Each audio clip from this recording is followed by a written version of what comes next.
आए 7 फरवरी तो आय से प्रेमी प्रेमिका वाला हफ्ता शुरू भ गेल।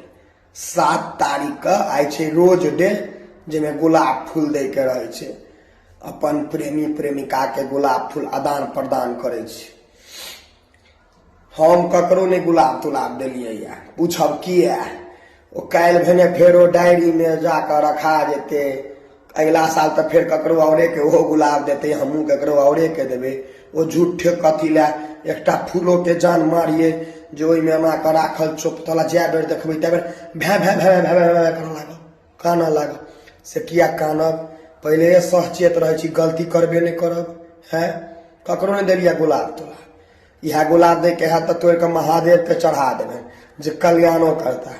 एकरा सबके जे देवे जिंदगी नर्क क देते एकदम की बुझे नहीं चाहिए। गुलाब तुलाब वाला फेरा में हम नहीं फंसी वाला छी।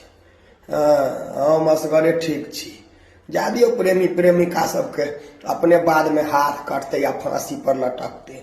हम तो अहिना जीवते रहबे, खाए पीबे रहबे आ देखबे एकर सबके खेला ये सब केना हाथ कटैया। दही बउआ गुलाब, बाप के पॉकेट मार के गुलाब दही। अखन तो दही में खूब निक लगतो। जहन छोड़ के जेतो ने दोसर संगे तो आँख दने खून खसतो, तहन हमू देखबो तोहर सबके की होइ छौ।